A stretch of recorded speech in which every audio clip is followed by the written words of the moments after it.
Movie के शुरू होते ही हम एक स्ट्रीट शेफ गाओ को देखते हैं। वो बहुत मजे मजे के खाने बनाया करता था। इसका एक छोटा सा रेस्टोरेंट है, मगर वो उसको साफ रखता है और अपने प्रोफेशन से भी बहुत प्यार करता है। लेकिन जो पास्ट में गाओ के साथ हुआ वो बहुत ही बुरा था। उसके फादर ने सिर्फ इसलिए उसे एक शेफ के पास छोड़ दिया कि वो कुकिंग को सीख सके। गाओ ने ये डिसाइड कर लिया था कि एक दिन वो बहुत बड़ा शेफ बनेगा और हर वो चीज हासिल करेगा जो वो अपने बचपन में ना कर सका। गाओ के फादर एक बहुत अच्छे शेफ थे और अब तक तो वो बहुत ही कमाल शेफ बन चुके थे, एक तरह के मास्टर शेफ। लेकिन उनका बेटा यानी गाओ उनसे बहुत नफरत करता था, क्योंकि उसने अपना बचपन यानी चाइल्डहुड अपने फादर के बगैर गुजारा था। वो उन्हें मिस भी किया करता था, लेकिन इससे उसके फादर को कोई फर्क ही नहीं पड़ता था। दूसरी तरफ गाओ के फादर यानी वही मास्टर शेफ भी इस बात से खुश थे कि दुनिया को नहीं पता कि इनका बेटा भी है, और ये बात गाओ को और सैड करती थी। अब सीन बदलता है और हम एक और फेमस, हैंडसम और यंग शेफ को देखते हैं। वो बहुत ही रिच और रॉयल फैमिलीज के लिए खाना बनाया करता था। उसका नाम पोल होता है। पोल का ये ख्वाब था कि वो अपने फादर के लिए अपनी कंट्री में एक रेस्टोरेंट बनाएगा। इसलिए वो अब्रोड को छोड़ते हुए और सब ऑफर्स को मना करते हुए अपनी कंट्री वापस आ जाता है। वहाँ जाकर वो एक फिश सेलर के पास जाता है और कहता है कि मुझे एक बड़ी सी मछली तो दिखाओ। तो फिश सेलर उसे मना कर देता है। अब जैसे ही गाओ उसके पास बड़ी सी मछली लेने आता है तो वो आदमी उसे मछली दे देता है। ये देखकर पोल को बहुत गुस्सा आता है और वो गाओ को गुस्से से देखता है, जैसे वो उससे जेलस हो कि भाई इसने उसको मछली क्यों दे दी। फिश सेलर जब इन दोनों को गुस्से में देखता है तो वो मछली के 2 टुकड़े कर देता है ताकि इनमें लड़ाई ना हो। लेकिन वो दोनों फिर भी एक दूसरे को गुस्से से घूरते रहते हैं। अब हम पोल के शानदार और बहुत ही प्यारे रेस्टोरेंट को देखते हैं जिसकी आज ओपनिंग होती है। वो बहुत नीट एंड क्लीन एडवांस तरीके से बनाया गया और बहुत ही खुला रेस्टोरेंट होता है। उसको बहुत अच्छे तरीके से डेकोरेट किया होता है। पोल ने जो नया रेस्टोरेंट खोला था वो गाओ के रेस्टोरेंट के बिल्कुल सामने था, जिसे देखकर गाओ के दोस्त घबरा जाते हैं, क्योंकि ये नया रेस्टोरेंट इन कस्टमर्स का सारा इंटरेस्ट अपनी तरफ करने वाला था और इन सब लोगों को इनसे छीनने वाला था। और जिस बात का डर था वही होता है। सब लोग नए रेस्टोरेंट का टेस्ट चेक करने के लिए उसमें चले जाते हैं। तो गाओ के दोस्त गाओ को सपोर्ट करने के लिए डिस्काउंट ऑफर की अनाउंसमेंट करते हैं,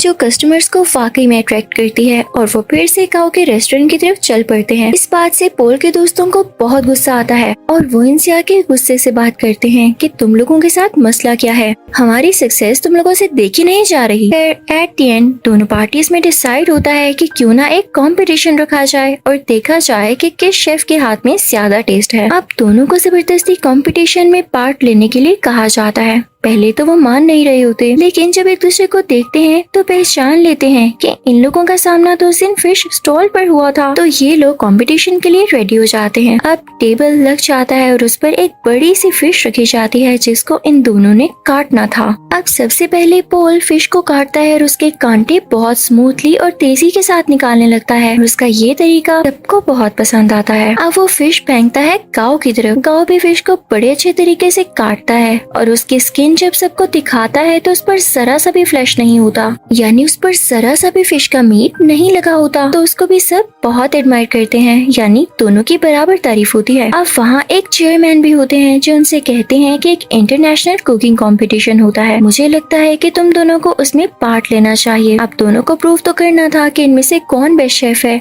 तो दोनों रेडी हो जाते हैं। अब पोल मीडिया को बताता है कि मैं फ्रांस में कुकिंग करता था और चाइना आकर मैंने फील किया कि अब भी लोग पुराने तरीकों को यूज करके कुकिंग करते हैं। और जाहिर है ये बात वो इनडायरेक्टली गाओ को ही कह रहा था और इसे देख के गाओ को बहुत गुस्सा आता है।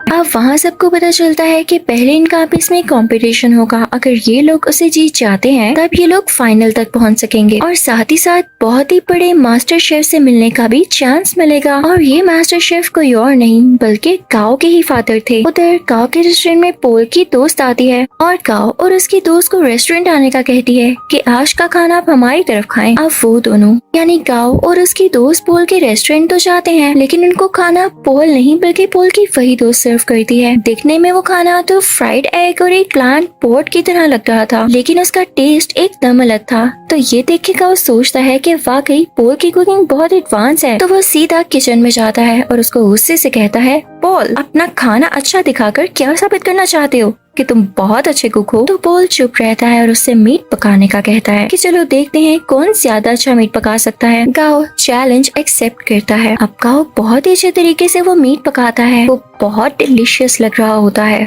अब पोल उसे कहता है कि मैं तुम्हें सेम रेसिपी के साथ ये डिश बनाकर दिखाता हूँ। पोल शुरू करता है और सेम डिश बहुत ही कम टाइम में बना लेता है। जब गाओ उसको स्मेल करता है तो उसे अपनी डिश में और इसकी डिश में कोई फर्क नहीं लग रहा होता। तो वो समझ जाता है कि वाकई इसके पकाने का तरीका बहुत एडवांस है। वो उदास हो जाता है और वहाँ से चला जाता है। अब गाओ को कोई कहता है कि उसे उसके फादर बुला रहे हैं। गाओ अपने फादर के पास जाता है और कहता है कि अब आपने मुझे क्यों बुलाया, जबकि आप ये बात मानते ही नहीं कि मैं आपका बेटा हूँ। तो मास्टर शेफ उसे कहते हैं मैंने ऐसा इसलिए किया ताकि दुनिया ये ना कहे कि तुम मेरे बेटे हो, इसलिए तुम इंटरनेशनल कंपटीशन तक पहुँच सके, बल्कि मैं तो यही चाहता हूँ कि तुम खुद ये करो। तो गाओ कहता है डैड, मुझे वैसे भी आपकी सपोर्ट की जरूरत नहीं। जब मुझे आपकी जरूरत थी तब आप मेरे पास नहीं थे। खैर मैं अब ये साबित करके दिखाऊंगा कि मैं वो हासिल कर सकता हूँ जिसकी वजह से आपने मुझे छोड़ा। अब गाओ यहाँ से चला जाता है क्योंकि उसे अपने डैड की किसी भी बात पर यकीन नहीं होता। अब next day international cooking competition होता है। सब प्रिपरेशन की जा चुकी होती हैं।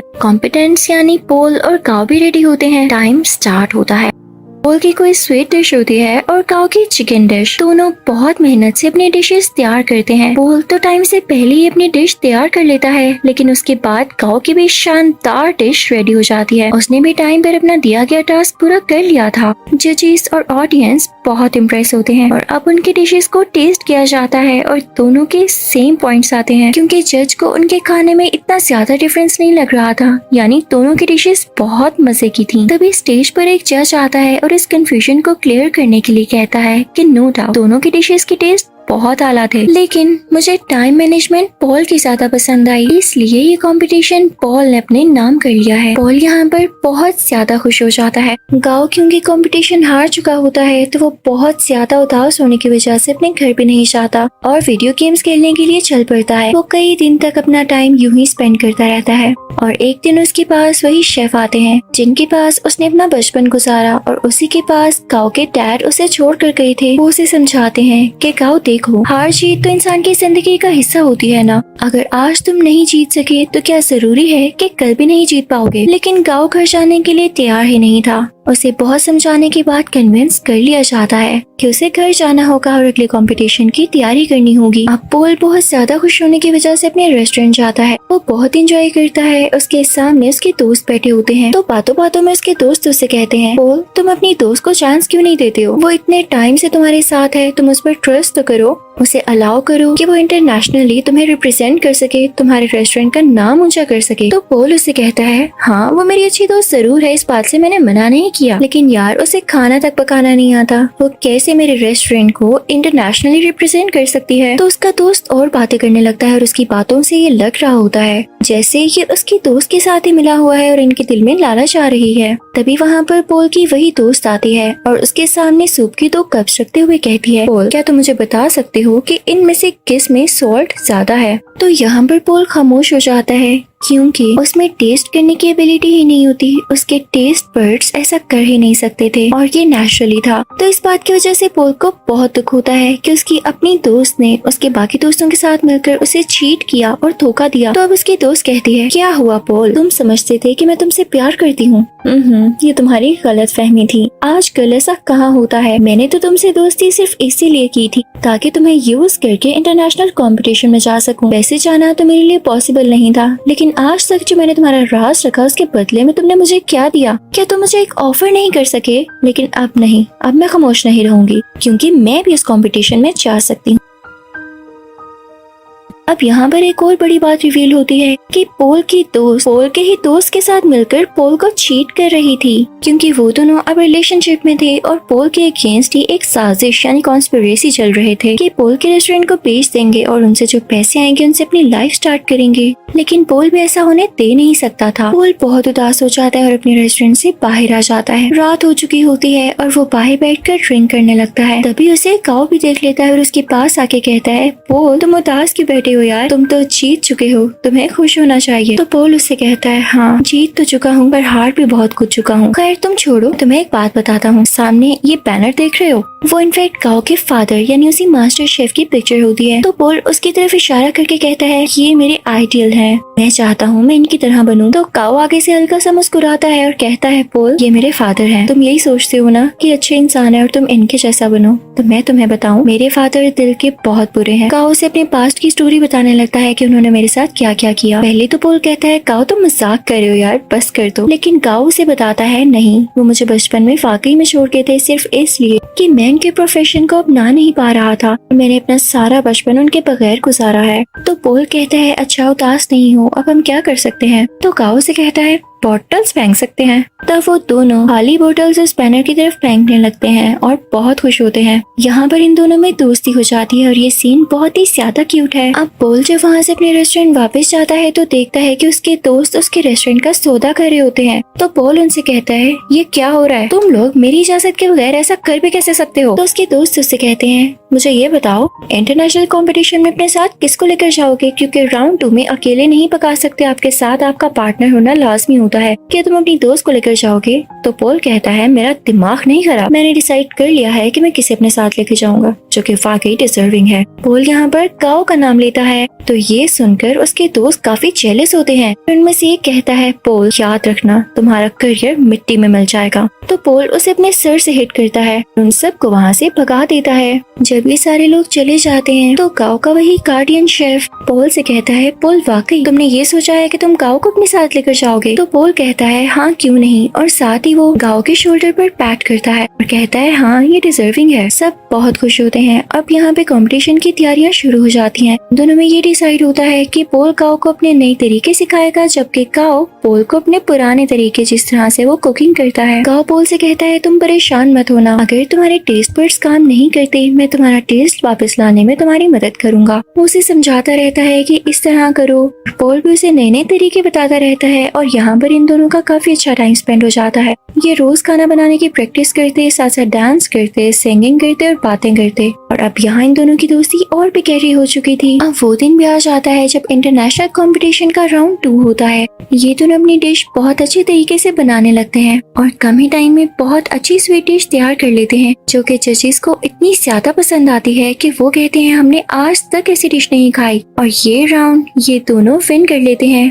और सही कहा जाता है कि यूनिटी इज स्ट्रेंथ। अब इसके बाद शुरू होना होता है थर्ड राउंड जो कि कुछ दिन बाद था और ये कंपटीशन इनका उसी मास्टर शेफ यानी काओ के फादर के साथ था। तो यहाँ पर पोल काओ से कहता है मुझे लगता है कि तुम इस कंपटीशन को जीत सकते हो तो तुम चले जाना। तो काओ पोल से कहता है तुम बहुत अच्छे शेफ हो, तुम्हें तो एडवांस तरीके भी पता है और तुम मेरे से भी ज्यादा अच्छा कर सकते हो। तो पोल कहता है नहीं ऐसी बात नहीं, देखो मैंने अपने फादर का ड्रीम पूरा किया अपना रेस्टोरेंट बनाकर, तो तुम अपने फादर का ड्रीम पूरा करो ना। वो तुम्हें एक बहुत अच्छा शेफ देखना चाहते थे तो तुम उनके सामने जाकर कुकिंग करो और उन्हें प्रूव कर दो कि तुम बहुत अच्छे शेफ बन सकते हो। तो काओ मान जाता है और पोल का शुक्रिया अदा करता है। अब थर्ड और फाइनल राउंड स्टार्ट हो चुका होता है। दूसरी तरफ मास्टर शेफ भी अपनी डिश बनाने लगता है। अब काओ भी शुरू हो जाता है लेकिन शुरू होने से पहले ही उसे अपने बचपन की कुछ यादें आने लगती हैं जहाँ पर उसके फादर उसे छोड़ गए थे और उसे काफी बच्चे बुली किया करते थे। वो उन्हीं यादों में खो जाता है। उसके फादर आकर उसके मुंह पे पानी गिराते हैं और कहते हैं अपना काम शुरू करो। तो अब यहाँ पर काओ कुछ बनाना शुरू करता है। दूसरी तरफ काओ के फादर यानी वही मास्टर शेफ